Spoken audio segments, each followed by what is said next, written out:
Tollywood sensational director Puri Jagannadh making, power star Pawan Kalyan swag ఈ రెండు కలిస్తే బాక్సాఫీస్ దగ్గర పూనకాలే. బద్రీతో పవన్ ఒక కొత్త కోణంలో చూపించిన పూరి ఆ తర్వాత కెమెరామెన్ గంగతో రాంబాబుతో మరో హింట్ ఇచ్చారు. కానీ మీకు తెలుసా, పవన్ కళ్యాణ్ హీరోగా పూరి జగన్నాథ్ దర్శకత్వంలో రావాల్సిన మరో 3 భారీ బ్లాక్ బస్టర్ సినిమాలు ఉన్నాయి. ఒకవేళ ఆ సినిమాలు పవన్ చేసుంటే టాలీవుడ్ రికార్డులు మరోలా ఉండేవి. ఇంతకీ ఆ కథ ఏంటి? అవి పవన్ నుంచి ఎవరి దగ్గరకు వెళ్ళాయి? Let's watch the story.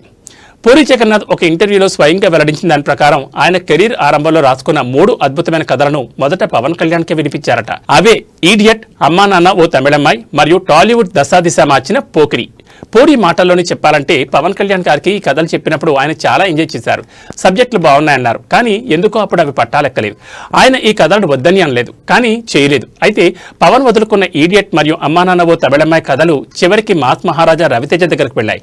రవితేజను ఒక స్టార్ హీరోగా మాస్ మహారాజాగా నిలబెట్టడంలో ఈ 2 సినిమాలు ఎంతటి కీలక పాత్ర పోషించాయో మనందరికీ తెలిసిందే.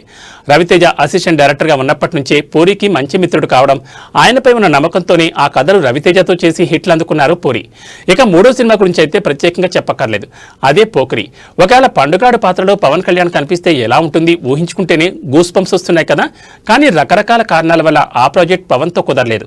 చివరికి ఆ కథ సూపర్ స్టార్ మహేష్ బాబు వద్దకు వెళ్లడం, అదే టాలీవుడ్ చరిత్రలోని ఒక మైల్ రాయిగా నిలవడం అంతా ఒక సెన్సేషన్ చూశారుగా. ఒక్కోసారి కథలు ఒకరి కోసం రాసినా అవి ఇంకొకరి దగ్గరికి వెళ్లి హిట్లు అవుతుంటాయి. పవన్ కళ్యాణ్ ఆ సినిమాలు చేసి ఉంటే ఎలా ఉండేదో అని ఇప్పటికే ఆయన ఫ్యాన్స్ చర్చించుకుంటూనే ఉంటారు. మరి ఈ 3 సినిమాల్లో పవన్ చేస్తుంటే బాగుండేదని మీరు అనుకుంటున్న సినిమా ఇది? కింద కామెంట్స్లో చెప్పండి.